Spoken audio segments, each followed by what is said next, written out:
Hey folks, Kilt-Man here, Kilt-Man! At Dual Services. How are you all? We're doing very well. Listen to that. James Bernard scoring again for Hammer, but this time it's The Plague of the Zombies.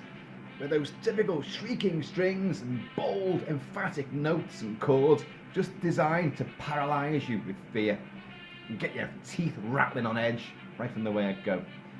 Now, this is the review I've long been mooting about. Oh, I'm going to do it. John Leggett, this one's just for you. And anyone else who's watching, of course, feel free. You're all welcome. Now, 1966 is The Plague of the Zombies. This, without a doubt, is one of my favourite Hammer movies. In fact, I'd say it's probably my second favourite Hammer movie because my first one has always been Captain Kronos Vampire Hunter.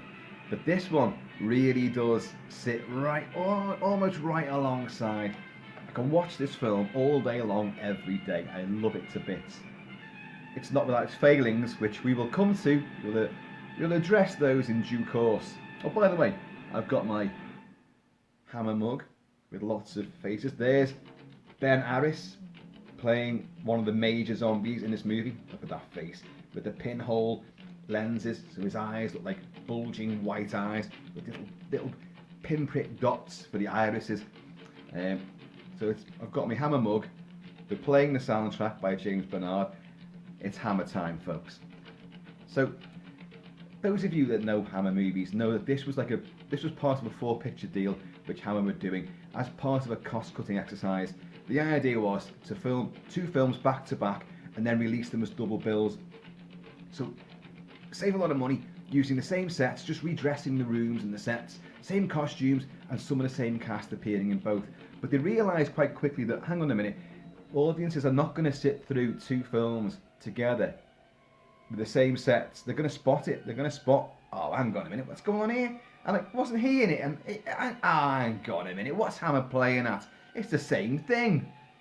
So what they did, first of all, you had Dracula, Prince of Darkness and Rasputin the Mad Monk filmed back to back using very similar sets and the same cast. Well, Christopher Lee for a start.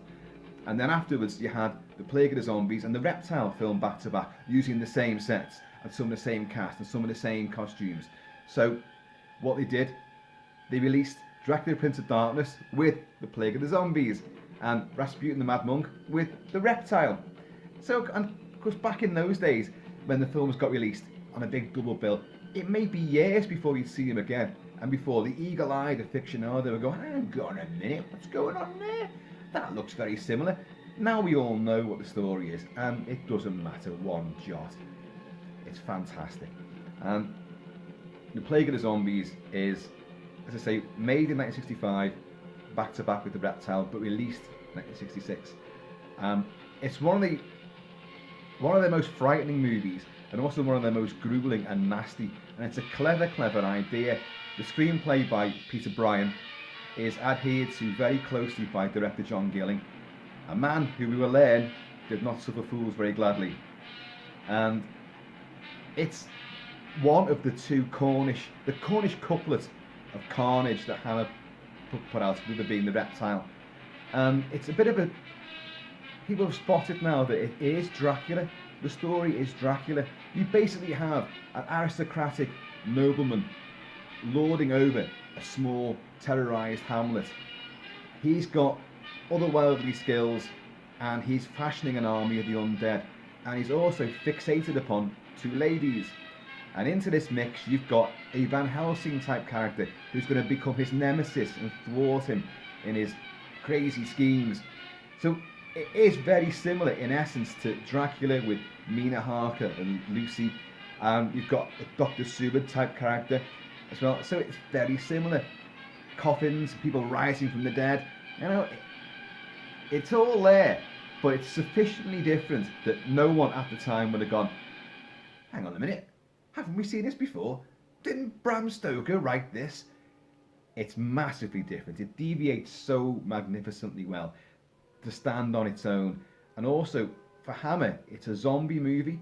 Zombie movies were not all the rage at the time. You'd had White Zombie with Bela Lugosi. I think you'll find his character up there somewhere. Can you see him? There he is. Just there. murder legende, who fashions an army of the undead, and he also has ideas on certain ladies. Then you'd have, for Val Lewton, Jacques Turner's I Walk with a Zombie, which this film does seem to hark back a little bit to as well as White Zombie. But the flesh-eating zombies certainly had not arrived at all. They were nowhere in sight. Another few years yet before George Romero would unleash Night of the Living Dead. And he would take certain elements of this movie into his films. And little Lucio Fulci, the zombie flesh eaters, would take even more from this movie than George Romero would. But we'll come on to all this. So what's going on? What's the plot, Kilt-Man? What's the plot? What's the rumpus? A little Cornish village. People are dying. There's a strange malady around. They might suffer a little wound, and then all of a sudden a malaise will come over them. And then they will fall dead. And then they'll be buried.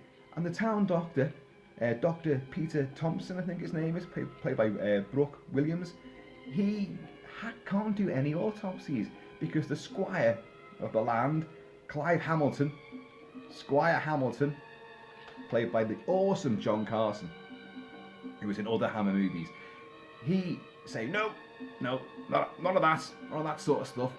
So Peter Thompson, the doctor, the village doctor, who people are beginning to suspect and to shun, you're no damn good, you're not helping anyone here. He then writes to his mentor, the guy that educated him, Sir James Forbes, Professor Sir James Forbes, played by the absolutely awesome Andre Morel. Andre Morel was in, I think, 10 movies for Hammer, but most notably The Camp on Blood Island and Hound of the Baskervilles, and 2 of the She movies. Well, the less said about those, the better. And one of the Mummies, I think it was the Mummy Shroud. But he is always excellent. In The Hound of the Baskervilles, he played Dr. Watson to Peter Cushing's Sherlock Holmes. That's the guy, isn't it? If you know The Hound of the Baskervilles, you'll know that Dr. Watson carries much of that film, because Sherlock Holmes goes missing back to London to do some stealthy detective work, when really he's actually up on the tour in the old hamlet, the old stone cottage, keeping a watchful eye on things, whilst Dr. Watson picks up all the threads and begins to make all the associations. He does all the work, and Andre Morel, who had previously played Professor Bernard Quatermass for the Beeves epic Quatermass in the Pit TV series, he's magnificent in it, and he's magnificent here. So he arrives with his daughter, Sylvia, played by Diane Clare, and because, why is it you want to come along, Sylvie? It might be because, is it your best friend, Alice, played by Jacqueline Pierce? Jacqueline Pierce, who would don that makeup in the film being filmed back to back, The Reptile, in all the same locations. So, you want to go and see your old school friend again, your best friend? Of course, father, yes, why not? So off they go. As they arrive in this little enclave in Cornwall, they find a bunch of fox hunters, those stuffy, starched, aristocratic twats with their red scarlet on and all that. And they see the fox going off, and Sylvie just goes, the horse riders say, "Have you seen the fox?" She goes, "Why, yes, I think it was heading off that way." "Right, are you sure?" "Yes, I know what a fox looks like, yes." Off they go in the wrong direction. And then her father is kind of like, you want to be careful around here. They've got their ways, these country folk. You don't want to, ire them. So they get to town just in time for a funeral. Apparently there's been a lot of funerals taking place. A lot of people are dying, as I said before. But who knows why? What's killing them off? And as they arrive at the same time, these bunch of hunters arrive as well, and they cause a massive ruckus in the cobbled streets and across the little bridge, and stampeding, and the poor coffin bearers lose the coffin over the side of the bridge, hits the deck, and the casket bursts open, and a head lolls out a little bit like that. And they, oh my God. And then they come up to the carriage where Sylvie is and their father. "It went that way, did it? Don't cross my path again, girl." You just know, straight away you've incurred the wrath of the local bully boys. And these local bully boys are also They are the men, the men at arms for the Squire, Clive Hamilton, John Carson. So already, you kind of know what's going on. You can already guess who the bad guys are going to be. So anyway, they get to meet Alice and Peter. And Alice is Jacqueline Pierce, the always enigmatic and just so raven-haired and alluring, so beautiful but exotic and always bewitched and haunted. And she's like that here as well. And she's just she's got a cut on her arm and she's just kind of drifting. What's happening? Why are you here? Oh, you should have called ahead. What with? Didn't have phones in those days. Sent a pigeon or something and let me know you were coming. Well, if it's too much trouble, we can always stay in town because Sir James, he's Sir James Ford, but he's known as Sir James. So Sir James is already that detective brain of his. I know he wasn't Sherlock Holmes, but he was Dr. Watson, but he is of the Van Helsing Sherlock Holmesian sort of style. And he's, there's bad boys around here. There's something strange about the deaths around here. Alice is acting very strangely as well. What's happening? Where's Peter? I want to speak to Peter. So off he goes to go and find Peter in the local tavern, of course. And the brother of the guy whose coffin got upturned, I think his name's John Martinez or something. Martinez, unusual name, Martinez. And he's having a go at the good doctor. What good are you? You couldn't help anyone. You couldn't help my brother. So Sir James arrives and puts some money on the bar. Gentlemen, would you all have a drink with me? And they're all kind of like, all right then, yeah, whatever. Peter, it's good to see you. A word in private. And after just putting his money down and buying everyone a drink, ingratiating himself to the locals, he then takes Peter, and the two of them frig off and go back to Peter's house, which is just literally about 10 feet away. It's all Bray Studios, folks. Nothing's far away from anywhere else. But it's a marvellous location to use, marvellous set. And they use all the buildings of Bray Studios as different sets and different studios. And then, the big forays outside into the forest and the other exterior locations are all down in Blackwood, just down the road. So everything is all there. You can see why Hammer would do this, and Hammer would stay at Bray for so many years. And the product they put out was just excellent. Redressing sets, decorating streets and stuff, putting different signs up so it's a different time period or it could be Spain, for Curse the Werewolf. But to us as fans, we know all those buildings and you can see even the staircases are always the same. They might put it on a different side or put a doorway on a different side, but everything is the same. The corridors and hallways are the same. Castle Dracula is the Squire's bloody mansion house here, as it is in The Reptile and other movies. No, it's just forever you've seen the same thing and it always works, and it's always in Frankenstein as well. So anyway, back to the plot. Peter, what's happening here? Have you examined the bodies? Well, no sir, I haven't. Well, why not? That's what you should do. Well, no one's let me do it. Well, they'll soon put a stop to that. We need to go and get a body. Anyway, it will transpire, of course, that someone around here is practicing voodoo. Voodoo? You do. Voodoo? So well. It's Squire Hamilton. Now I'm racing ahead because I want to get onto the juicy stuff. Squire Hamilton has spent time in Haiti, learned voodoo, come back, and he's working his black magic on all the townsfolk, killing them off, putting them under spells, killing them off, digging them up, and then putting them to work in the tin mines because he's inherited a vast but disused and discredited tin mine, but there is apparently a rich vein of tin running beneath there. So he's putting the zombies to work, which is exactly the sort of thing that Murder Legendre was doing in White Zombie, getting them to work. These aren't aggressive things, or they're not. They never were aggressive, the zombies, up until this movie when they are aggressive. But again, they're acting under orders. So what he does, his modus operandi is to somehow manage to cut his intended next zombie, cut them. Then gets a little voodoo doll. He's got a little phial of their blood. He'll pour their blood over it. He'll do a ritual, and he'll go to town with all the incantations. They'll fall into a trance, and next thing they're going to die. then they're going to be buried. But of course, he's forbidden that anyone can like dig up the bodies, except for him and his cronies, who will then come down and like dig up, open the casket, make it rise, and take it back to his big mansion house, and then put it to work deep beneath in the mines beneath the mansion house. And that's his thing.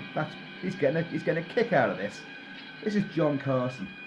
John Carson was also to be seen in Captain Cohen's Vampire Hunter and other Hammer movies, and with his superbly mellifluous, suave yet sinister voice, with a voice exactly the same as James Mason, exactly the same. He doesn't do it on purpose. That's just how his voice sounds. And he got into trouble with James Mason because of the sound of his voice being so similar. James Mason was going to actually, do him over an advert that he'd supposedly done. You've taken my voice there, and he said, actually, I didn't do the advert. I sound like you, I know, but I didn't do the advert. James Mason was, oh well, no, I don't admit. Well, in that case, I'll let you off then. But just be careful next time. But this voice and this character of the Squire Hamilton, he's wonderful. Hammer always had this thing, and I've banged on about this a lot, this thing about the aristocracy and the upper classes. They fucking hated him. There's no two ways about it. Many of their films literally are like that to the establishment and to the aristocracy. And all the bad boys, be it Hound of the Baskervilles, be it the Reptile, be it this, be it Dracula himself, be it Frankenstein, all the aristocratic people with, the landed gentry, they are evil. Look at Curse the Werewolf as well. Many of these movies, and the underdogs are always, the working class. They're being exploited, they're being put to work, they're being persecuted. And, into this mix, you'll get a horror story as well. But Hammer was always doing this. And this is a great example of it, because Squire Hamilton has gone out to Haiti. He's learned voodoo. He's come back, and now he's exploiting these skills, exploiting the working class. Not only in life, but in death as well. He's going to kill them and then bring them back to life to go and work for him. So he hasn't got to pay him, has he? There's a great scheme to this guy. But what I like about it as well is that John Carson's Squire Hamilton, Clive Hamilton, it's not quite the same. They're bending their own rules a little bit here, which I find quite fascinating, because clearly if he's gone out to Haiti and learned the skills of witchcraft from voodoo witch doctors, he's got to have earned their respect. He's an outsider, they're not going to just teach him that. So he's going to have to have earned their respect. And then why didn't he stay once he got those skills? Because he knew he couldn't compete with them. Because he knew, no, this is your land. I'll go back to my land. So he knows his place. I can't compete with the people who taught me this.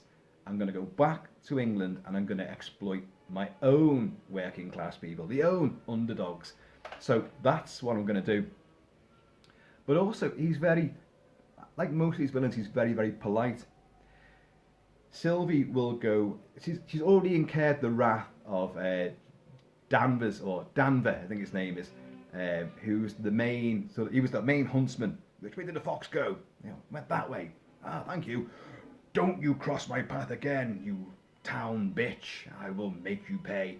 And he does, because she goes walking in the woods, and him and his party of ruffians on horseback encircle her, knock her about a bit. Then he pick her up, and they ride her back to Squire Hamilton's mansion house. And they're about to gang rape her. There's no two ways about it. They're going to gang rape this girl. The Squire steps in and says, "What are you doing? Leave her alone." And he even backhands, Danvers, who's his main man at arms. I'm sorry, Miss Forbes. Trust me, these men will be punished, very, very justly. Please accept my apologies. I do not accept your apologies. And she has a big sort of row with him. But there's a sort of meeting of minds. There's a kind of respect which is being sort of teased out of both of them. She's kind of like, I don't trust you or all your cronies, but hang on, you are being polite and you have apologised. Allow me to get you a carriage back to town. No, I'd rather walk. Really, miss? It's a bit dangerous out there. It's a bit dangerous. You've already been, abducted and almost gang raped, and you're going to all walk back. Been away to point of pride for Sylvie as well. Like, she's like, no, I've survived this. You did intervene, but I survived it, and I'm going to go back. So he then pays a visit on her and does his usual trick. He's trying to apologise for the whole shenanigans that took place. And like with every other victim, and this is one of the silly things about it, he's got to draw their blood first. So he'll have some sherry with it. And he's very polite, but intimidating at the same time. But he's got a sort of mesmer stare as well, like, and he's got this voodoo ring, the very obvious voodoo symbolism on this big ruby ring. And he manages to break the glass the sherry's in, and she goes to pick it up, and he goes, "Oh no, I'll do it." But he cuts her hand, you know. "Oh, don't worry, I'll sort that out for you. You think I'm so clumsy." Yeah, we all know what you're up to, mate. And the amount of blood they get out of this cut, and of course it's all like the typical Hammer style of bright red, almost red crayon blood coming out. And if you think the amount of blood that came out of Windows' thumb in The Thing during the blood test, played by Thomas Waits, and by the way, that scene, the blood test scene, not the gory effects of heads coming off and sproutage everywhere and people transforming in The Thing. It's the actual slicing of people's thumbs and fingers at them and getting blood out of them. And like Windows just goes like that, and gets a little blood into a little petri dish. But in this, oh my god, literally gallons of blood comes out of it. And like, when she's not looking, he ties a little bandage around it. He goes, have you got a pin, a safety pin to put on it? Yes, I've got one in my purse somewhere. And he gets one of his own little glasses out, and he pours, but that much blood, she'd have passed out if that much blood came out of it. And then he puts a humongous, sort of safety pin through it, which her finger's only about that big. You know, this pin's about that big. So anyway, that's how he's doing it, and he learns that. Alice, who's the other girl, Jacqueline Pierce, she has already fallen under the spell, and of course, in some of the great horror sequences, which this film's renowned for, she falls under the spell. She's already been cut, and he's got the voodoo doll of hair, pours the hair blood onto it, like performs the ritual, summons her, like Dracula summons his victims towards him, well, the female ones anyway, and off she goes into the woods. And Sylvie's kind of following her as well, like this is earlier on, but with Alice, she meets the guy that we first encountered falling out the coffin, Ben Harris, who's Martinez's brother, the one who's been threatening Peter the Doctor. Are you following this? I'm losing track myself here. And she goes through the woods, and all of a sudden this zombie steps up, and his job is to go and collect her and bring her to the Squire, where the Squire will perform a ritual upon her, but she's got to die first. So, as Sylvie's going through the woods, by this dark satanic mills from the old hymn, and you've got the working wheel which takes the lift down into the mine shafts. That's there ominously on the edge promontory, and suddenly she looks up and she sees this zombie Ben Harris with Alice in his arms, and with a fearful shriek of cackling laughter, he throws her down the side of the hill, and in a horrible moment, Jacqueline Pierce rolls down and then lands with a crunch with her head like that. So she then has to be buried. Of course, young Peter's now in shock, and like at the funeral itself, they're putting it into the ground, and the priest is saying a few words, the local vicar, but Squire Hamilton is putting his long distance mesmer stare on Sylvia. So she's like, she has to. I don't feel well. I have to go back. He was already exercising his powers there. So now we've mentioned Alice in the grave. Let's come on to the big central two-piece scenario that we get. We now know that Sir James has spoken to the vicar and said, "What's happening here?" "Oh, I don't know. It's in life we're in the midst of death," something like that. Well, what about the bodies and all that? Like, and we need to open up these caskets. We can't do that. So already, Sir James and Peter the Doctor have dug up a grave, and in a great moment as well, like they take the casket back, the lid. There's no body in there. Literally, there's nobody in there. And in a great moment, Sir James sort of like realises, oh, hang on a minute, Peter, And he turned round, and you've got Sergeant Swift and Constable Christian who were standing there. And Michael Ripper, one of the most stalwart pillars of Hammer. He's in so many Hammer movies. The unsung hero, although I think nowadays people are going, Michael Ripper, yes! You all know who he is. And he plays a bartender, a labourer, a drunk, a copper a lot of the time. A bit part sort of cameo he plays in so many movies, a soldier sometimes, like. But in this, he's got quite a big part in it as Sergeant Swift. So like, do you want to explain to me what you're doing down there, sir?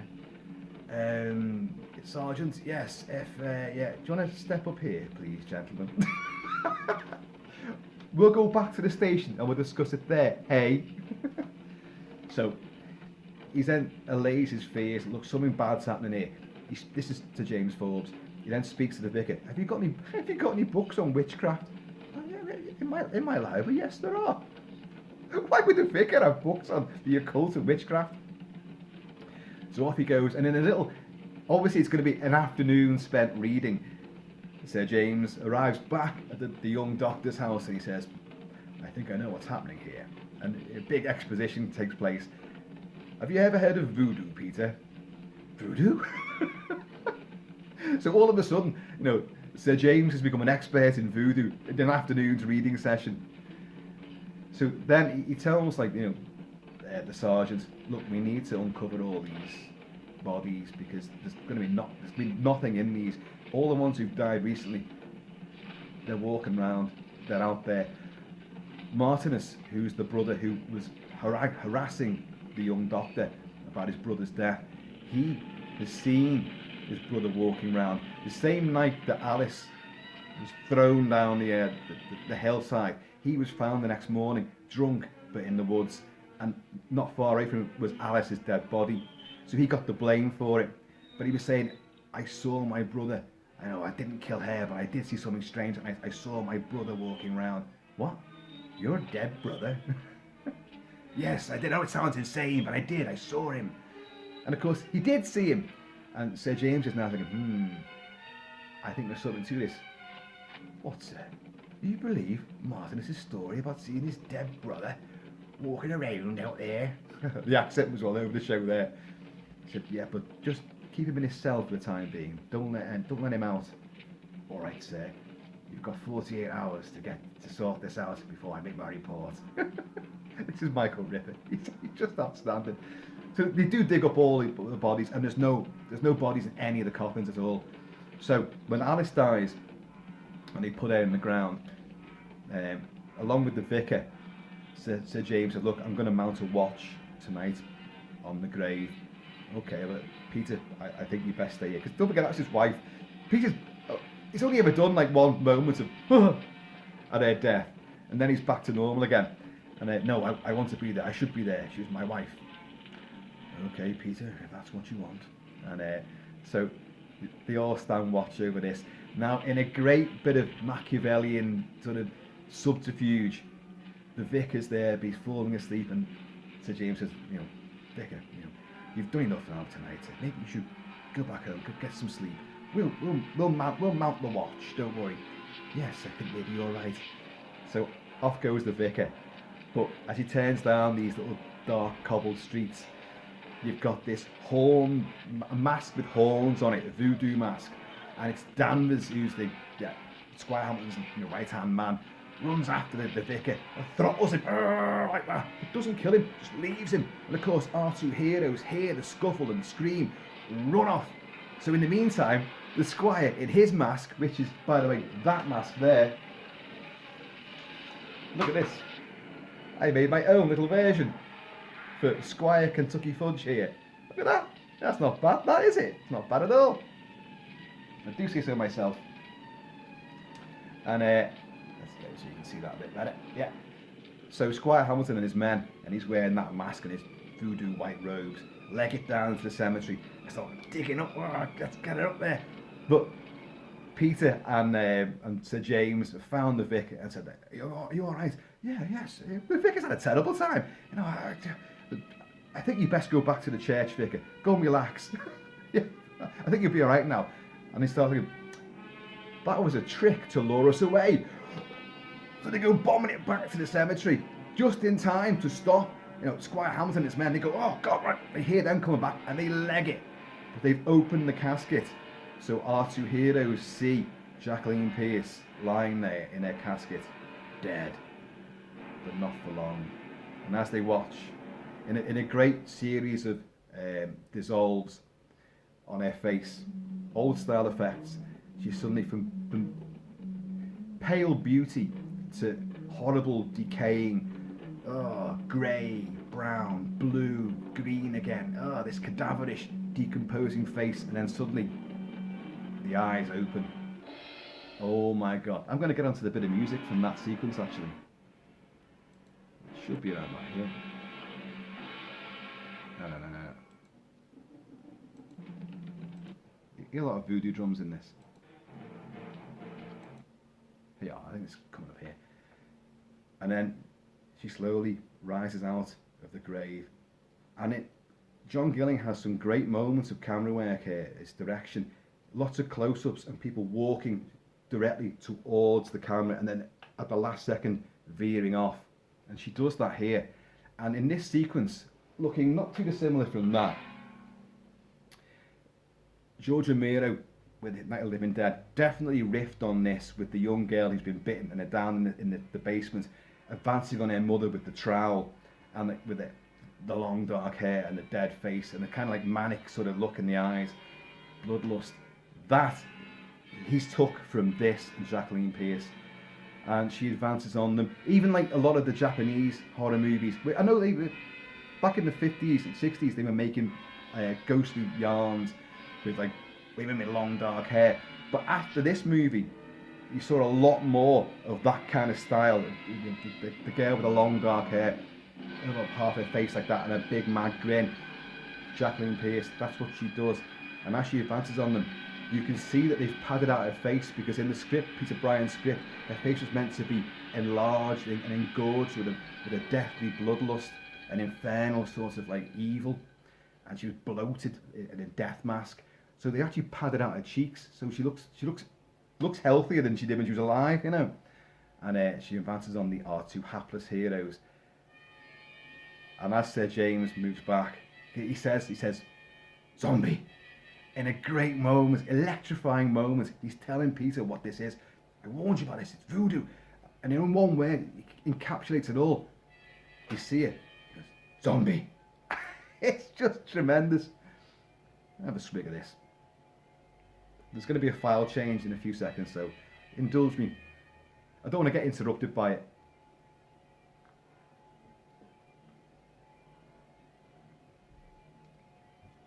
It's coming. Any second now, it's coming.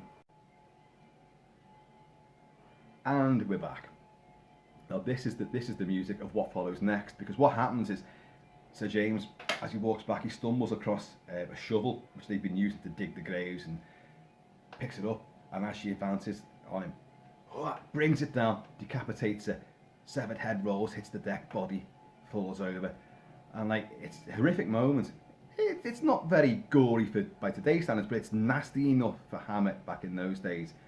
And Peter, of course, and now his wife's died again in front of him, like, and he just collapses. But he collapses, and then we go into the nightmare sequence. You can hear the music now.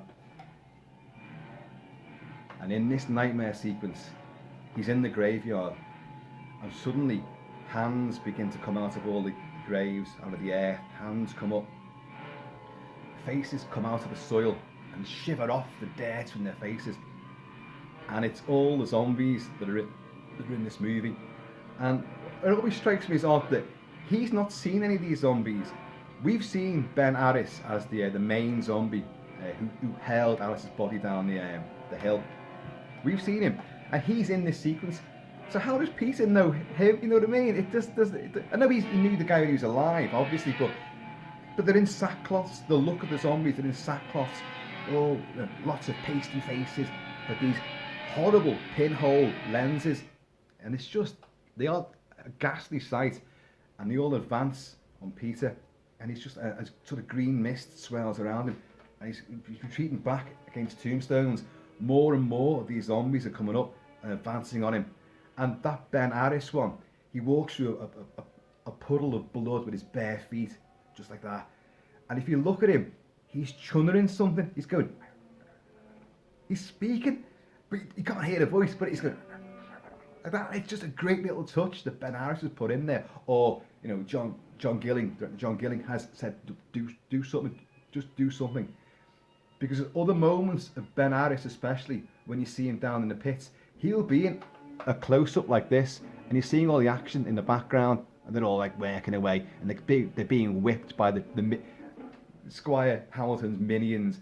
But you'll see Ben Harris going like this in the foreground, just on one side, and it's just very strange, but it's very effective as well. It really works. But they advance on Peter, and of course one comes up behind him and goes like that, yeah. And then he wakes up. Oh, it's just a dream, and he's back in the house. And Sir James says, "What was your dream, Peter?" And he says, like, "Oh, I dreamt that all the dead were rising out of the graves. Everyone from the village who died had risen." And yes, I fear that's what's actually happened, you know. So he goes like, "So, Alice, that wasn't part of the dream." "No, Peter, that part was true." And you go, "Oh no." But anyway, in the meantime, Sir James is now going to approach Squire Hamilton and find and put his, you know, look, my suspicions are this. In the meantime, Peter, watch over Sylvia, because she's been cut, so don't let her leave the house, whatever you do. And isn't always the way in Hammer movies, and I love this about Hammer movies, is that a lot of the time the real hero is the older guy. The younger man, who you think in an American movie, he'd be the hero.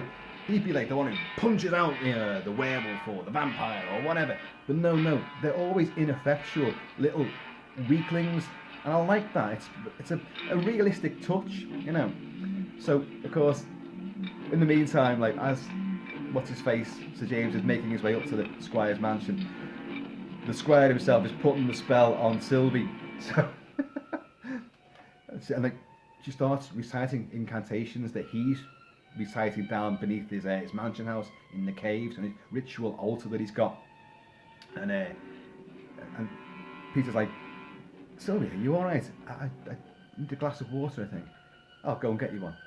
He's only gone out the room for 1 second, and she gets up and off she goes. And if you look at their door, the door to that house has got about 10 different locks on it. It's got locks at the top, locks at the bottom, big mortise lock, and other bolts going across.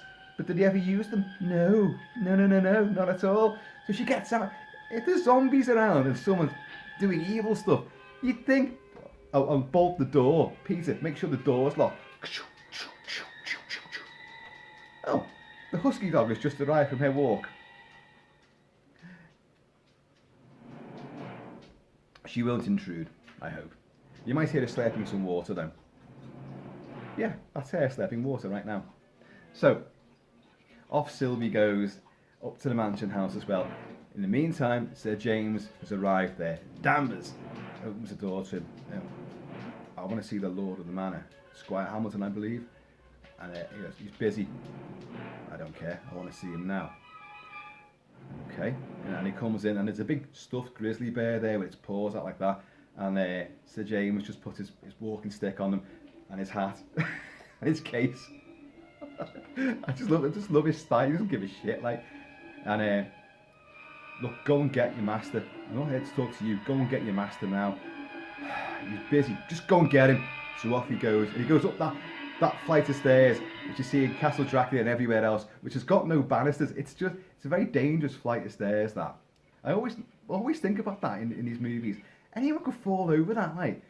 And anyway, so while he's gone, Sir James brilliantly just runs up to one of the windows, unlocks the window, and opens it slightly so he can get back in later on. That's his plan, to do a surreptitious search of the place, like. So anyway, he has a confrontation with the Squire, and this is the thing about Hammer, like you said about the aristocracy. Sir James himself, in this nice little sort of twist they did on their normal practice of going like that to nobility and the gentry, you can't trust them.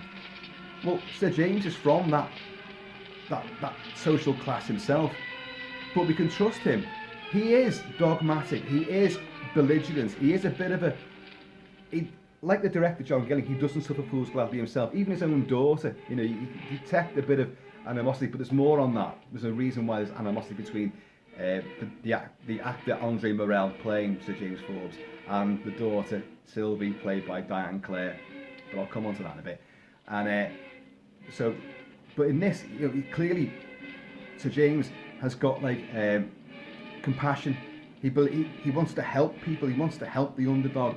He's got his ways. He's got some social mores himself, but he's on the right side of the moral divide, whereas Clive Hamilton is clearly on the other side. So he comes in like, why are you here, Sir James? I want to know what's been going on around here. But why should I know about that? Oh, I think you do know. I think you know perfectly well. Voodoo! You spent time in Haiti, didn't you? And all this, and he just levels the whole thing at him like, it's like, get out of my house. No, I want you to stand here and answer for what you've done. And like all the ruffians suddenly arrive, and Sir James just goes, nobody can't help. You can't fight them. Like, gets his stuff off the bear's paws. Like, all right, I'm going, but this is not over. Yes, it is. No. So off he goes, and you've got like, then, right, is everything ready? He wants to do this ritual now to turn Sylvie into a zombie. He's failed with Alice because Alice got killed a second time, and she's no good without a head. You've got to question now why Squire Hamilton wants female zombies. He clearly has the menfolk to do all the heavy lifting downstairs in the mines and all that. You can hear the whips. This is the isolated score track from Plague of the Zombies. So you can hear them being whipped. Why are they whipping them? They're under a spell to carry on working. You can't make a corpse work any faster. But these ruffians are just whipping them all the time and throwing them around. What? They're fucking dead. You know what I mean? And so why does he want women? Well, it's never explained. But like Dracula wanting Lucy and Mina, this guy's got other sort of interests. But you think with his money and his, he's a handsome dude, and he's got his politeness. He could get away with actually wooing a woman anyway. But no, if you read between the lines, he wants these women for other purposes. It's never made clear, but it's quite friggin' obvious what the score is there. Dirty bastard, a necrophiliac, So, anyway, so outside, Sylvia has suddenly met. Now, in the meantime as well, you've had young Martinus, the brother of the main zombie, in the cell. And when they've gone, James Forbes has gone back, and hang on, where's the prisoner? What? I don't know. How did he get out? Did anyone come and see him? No, only the Squire. The Squire came to see him. Well, yeah, and didn't you watch him the whole time? Well, yeah, he cut. Martinus cut himself. So I went to get a bandage and some water. Really? So the whole thing about having to cut his intended victim so he can put the spell on him and make the voodoo doll and all that kind of shit. Like, it's like Constable Christian. One job. Make sure he didn't leave. Anyway, Martinus is now a zombie like his brother. So as Sylvie approaches, he suddenly looms up. He doesn't look anywhere near as effective as a zombie, to be honest. And you see him quite a bit towards the end of the movie. And he's been one of the main supporting cast members. He picks her up and he delivers her to the Squire, who then puts her on the ritual altar. Great big bloody dagger that you've got as well, like. And anyway, he's gonna kill her to then bring her back as a zombie. That's the idea. Now, in the meantime, Sir James has come back to the house, got through the window, and he's now searching the place out, investigating. And he gets to the private study of the Squire, and he finds a little secret button on the bureau, and the secret drawer comes out, and it's got all these little coffins, and inside the little coffins are little effigies of the people he's got working for him, basically people he's killed, all smothered in their blood. So he puts them in his bag. Now, to be honest, there's only a handful of these little things, and there's about a dozen, maybe 15 zombies, so I mean, where's the rest of these things? But anyway, he gets them all in his bag.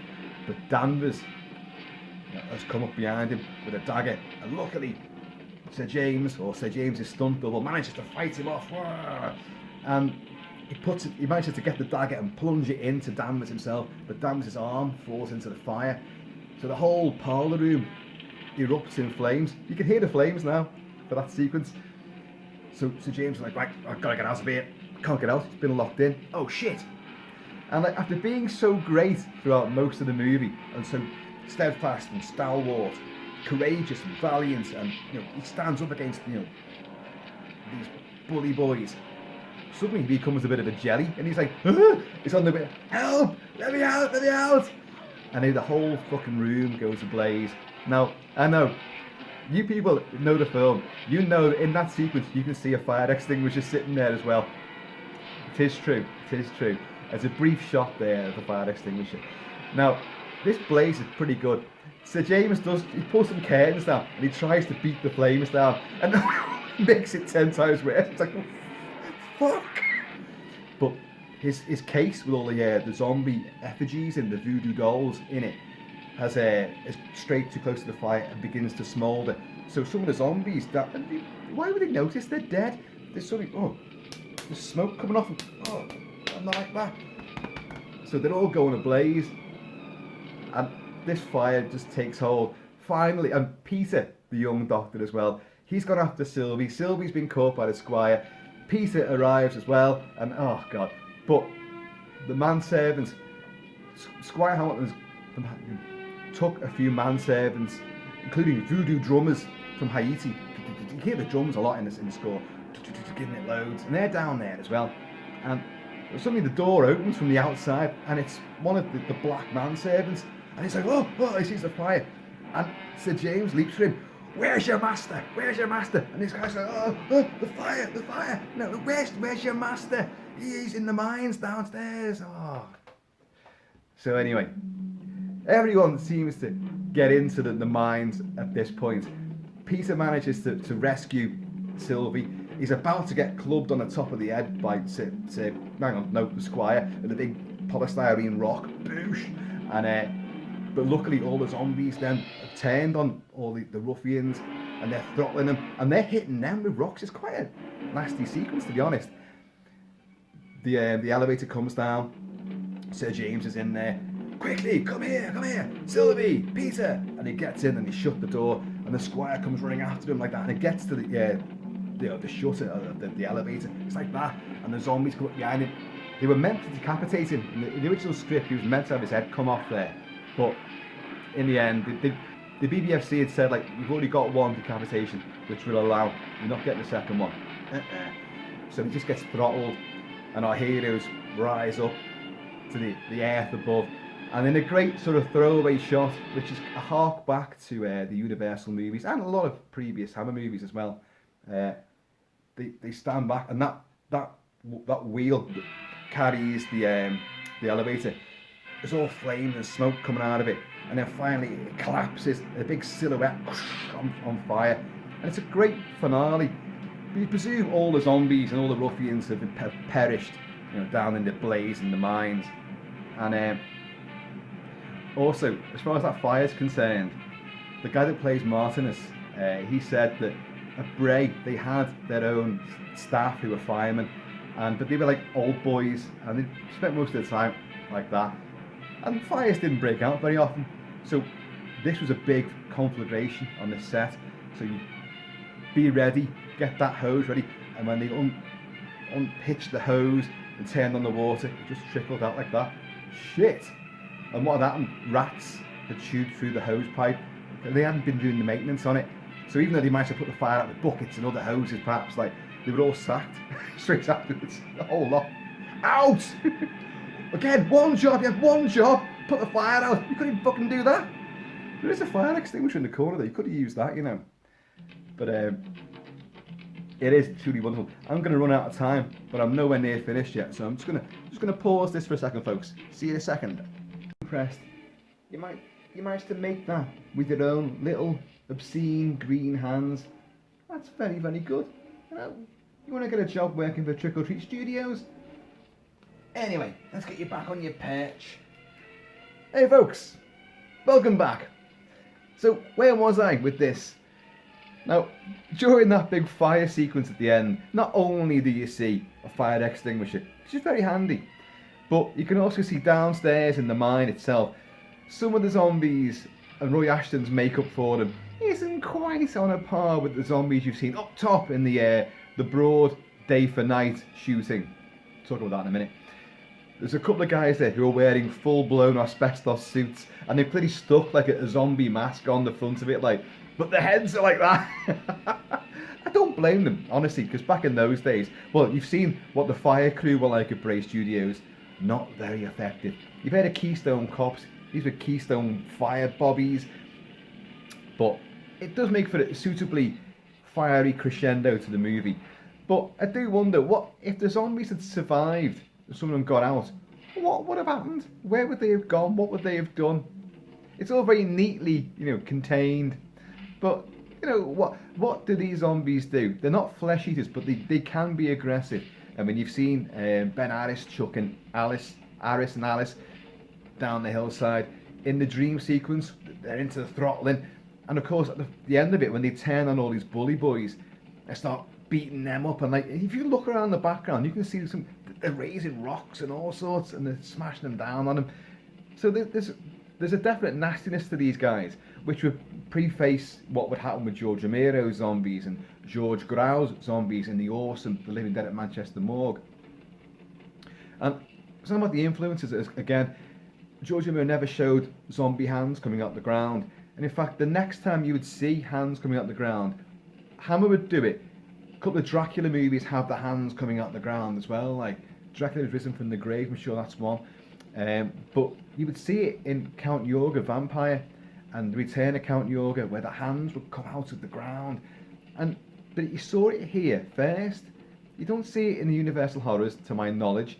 And yeah, pretty much the Independents that you've seen beforehand, I don't think you see it there either. So, John Gilling and this movie, it's a massive groundbreaker. Literally, the hands are coming out the ground, and the shivering of the earth off the faces is really, really good. And as I say, little Lucio Fulci, the little diminutive godfather of gore, spaghetti splatter master, with the zombie flesh eaters, that's what he did. Now, without a doubt, he definitely took some of the incentive here, which he'd seen in Plague of the Zombies, and then, albeit, made them all, flesh eaters, of course. But they're all wearing sackcloth in zombie flesh eaters. Makes you kind of wonder, why are they wearing sackcloth in this? What's going on there? Is that something to do with the voodoo ritual, that they've got to wear these sacred robes and all that? I don't know. It's never explained. But they are unique zombies, and without a doubt, these were the first of the genuinely frightening zombies to come along.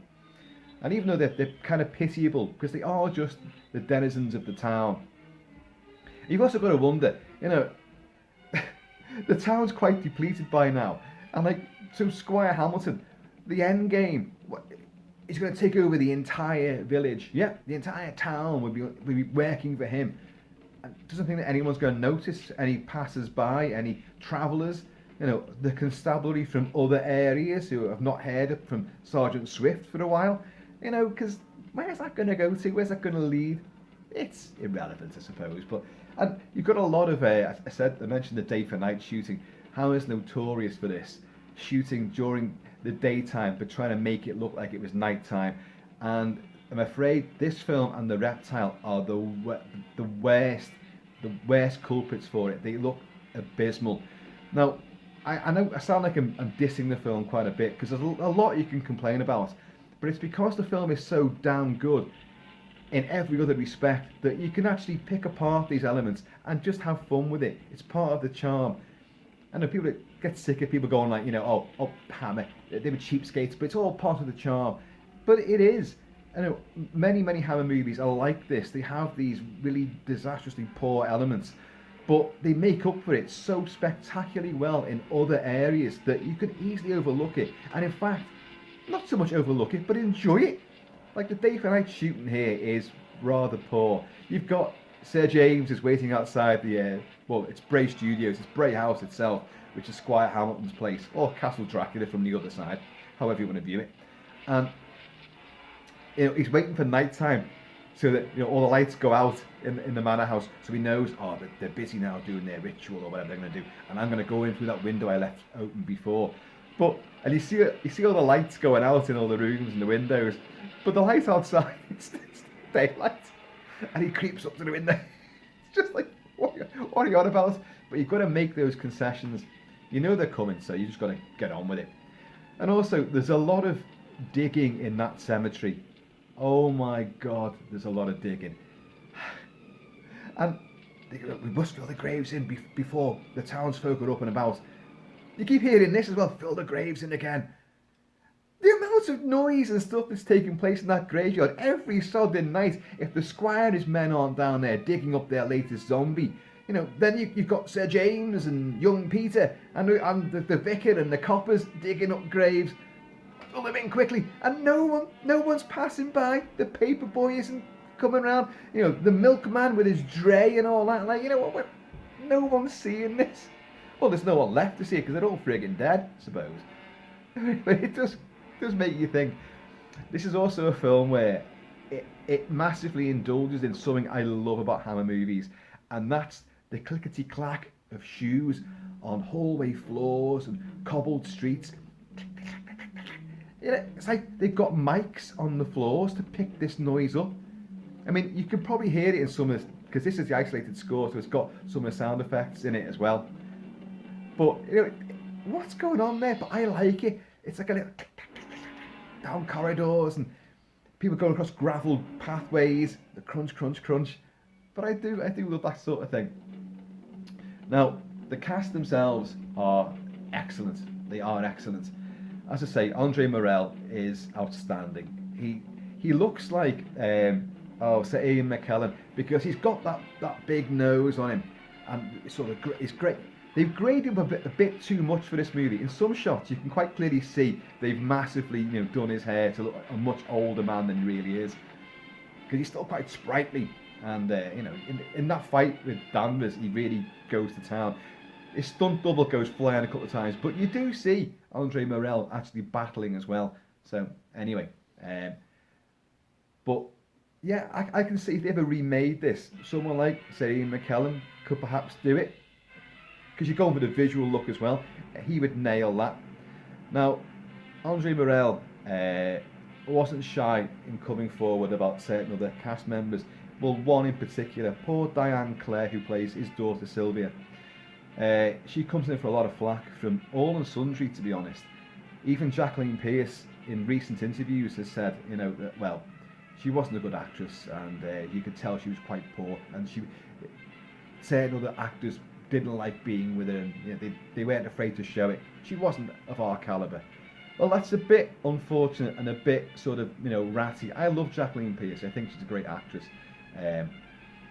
But I don't think Diane Clare is anywhere near as bad as people make out. She has some great scenes that she's got to do.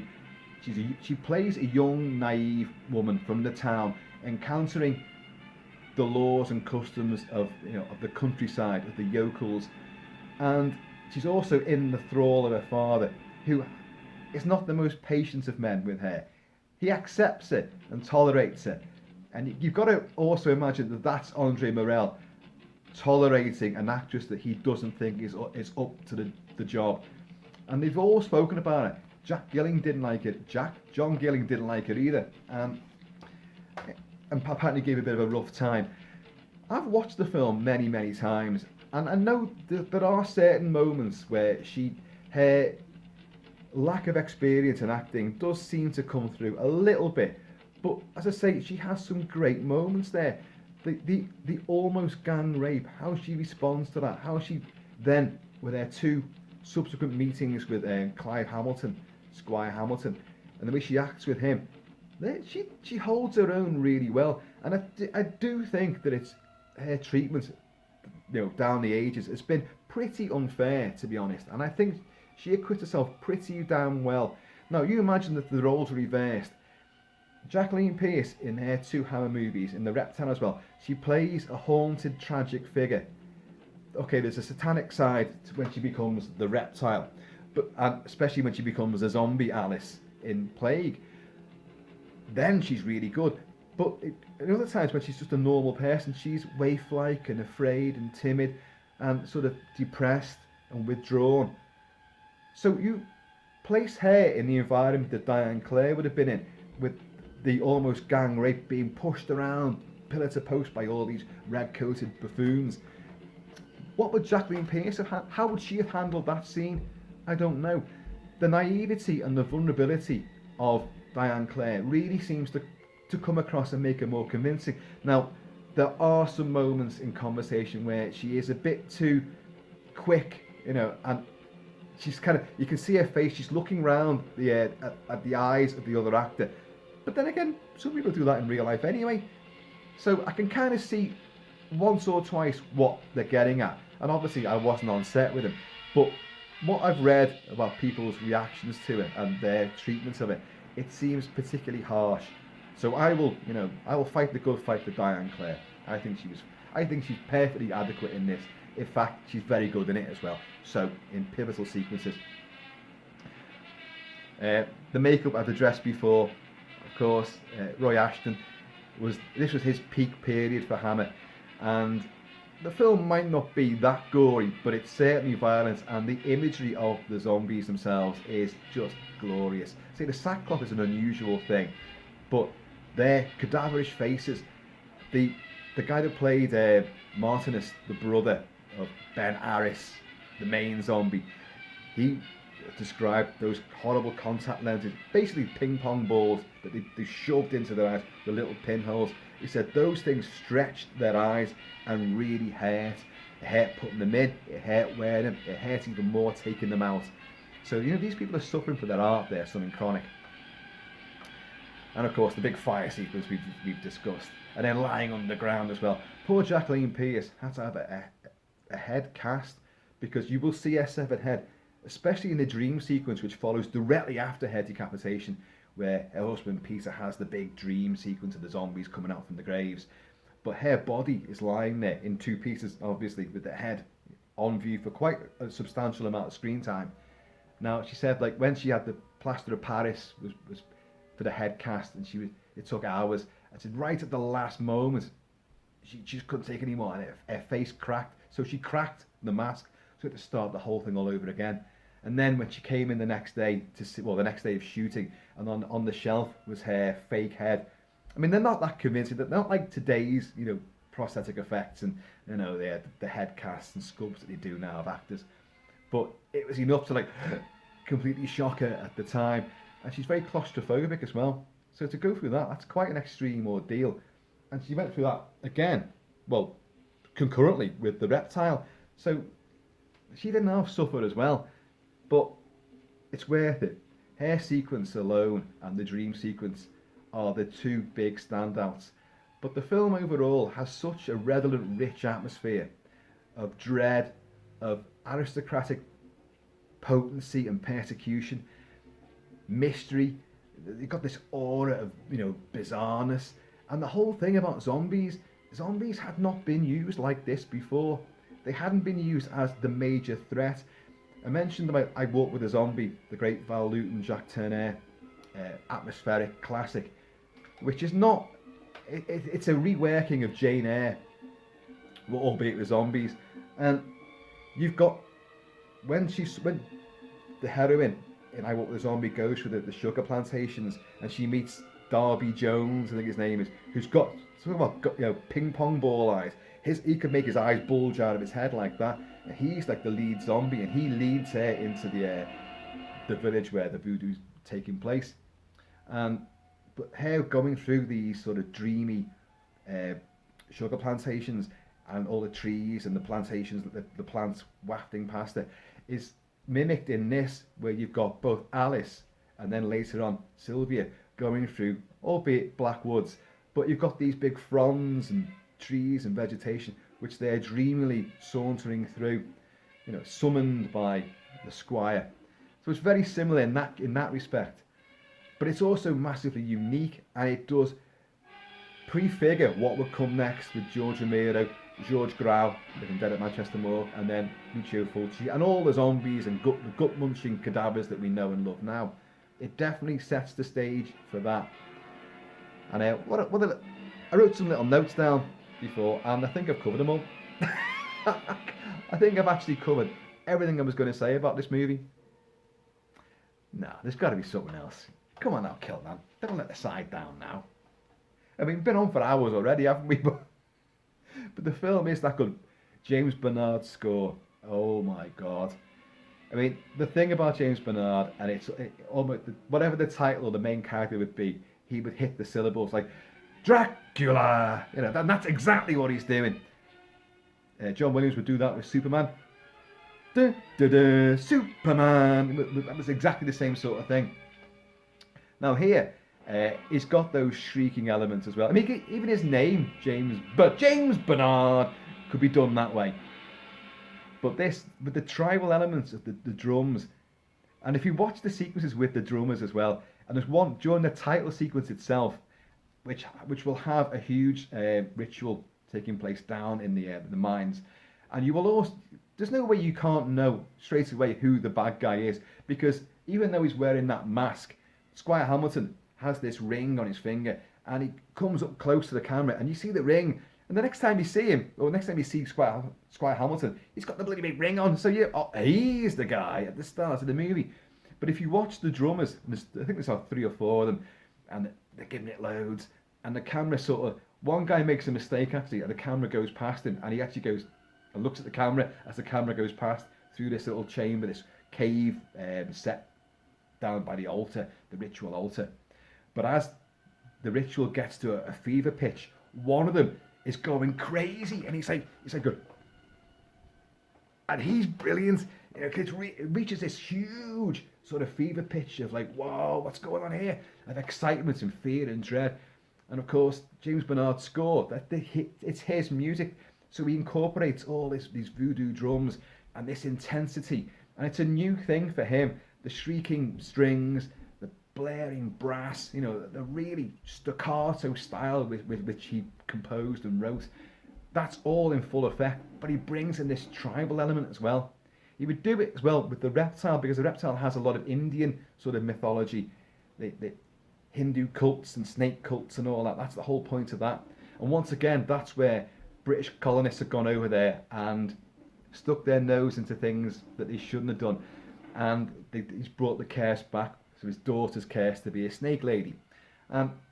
So once again, even though he's perhaps not a villain as such, he's depicted as being a villain throughout much of the movie. He's brusque, he's aggressive, you know, he's very defensive. And Squire Hamilton is pretty much the same sort of thing. He's gone to Haiti, but as I said before, he's purposely gone out of his way to learn the skills and the practicing of voodoo, which means he's not been a bastard over there. He's got himself in with the appropriate witch doctors and learned what he needs to take back to the UK, to Great Britain, to England, to Blighty, and his own unique brand of voodoo to get the Tin Mine operative again. There's a lot of aspects to this movie. There's a lot of stuff that goes in here. A lot of it's in all the other Hammer films as well, like the whole aristocracy thing and all that. But I like the way it's sort of balanced out. He is an upper class bastard, but he's had to kowtow to natives as well to do this. And the people he's brought back with him seem to be well looked after. They're not ill-treated at all. You know, it's only like Sir James that goes with him. You know, the black manservant. It's like, where is he? Although you have just seen Sir James like that, help, help, which kind of lets his side down a little bit. But he's a wonderful creation. Andre Morel just excels on it, and the great rivalry that he has with John Carson is just terrific to watch. And what's his face? Anthony, what's his name? Who plays Danvers? It is he. Alex Davian, who plays Danvers. He's terrific. The right-hand henchman. Brooke Williams plays young Dr. Peter. Now, if people are going to give Diane Clare some grief for not being the greatest actress, well, Brooke Williams isn't exactly exemplary himself. He's very sort of, you know, he listens on every single word, and he's pouting the entire movie. He's pouting like that.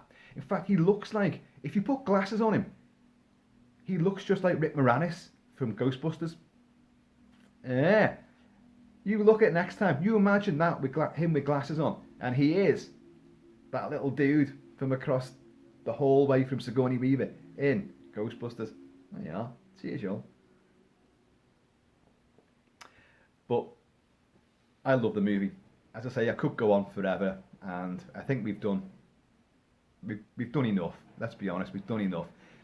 It's a terrific film, full of atmosphere, full of spit and vigour, full of, you know, the class rivalry, full of great set pieces, and the image of the Satanic Mill, you know, the wheel on top of the hill, that's a terrific, terrific image, and it embeds in your mind.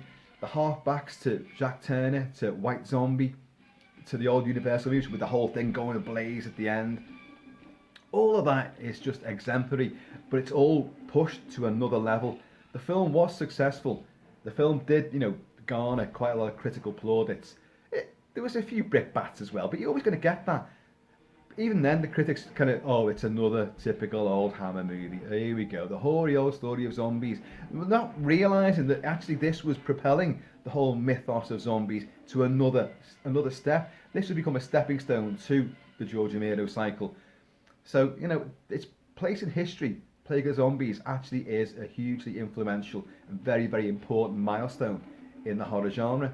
Not least within Hammer's own pantheon, but the genre in entirety. Folks, I love this film to bits. Please, go and watch it again. And let me know, did Diane Clare deserve all the flack that she got? No, she didn't. But let me know what you think. And Ben Harris's up there as one of the best zombies ever. Even though he doesn't do a great deal of killing in it, you know, but that tossing of the body of Alice down the hill and his maniacal laughter, like that, where did that come from? And in the dream sequence, what's that about? That's brilliant. And his close-up shot like that, and he's like, but you do see some of the ruffians at one point, they grab him from there, and go on, get to work. Why are they like that? These are zombies. They can't feel getting whipped. Then again, they do seem to feel the flames. Like, folks, I have been and always shall be Kilt-Man. I shall always remain a Hammer stalwart and devotee. Please, keep it kilted, keep it Celtic. Be happy, be healthy. Be hammered as much as you possibly can. And I'm going to see you all in a mine shaft near you. Now go do that voodoo that you do so well.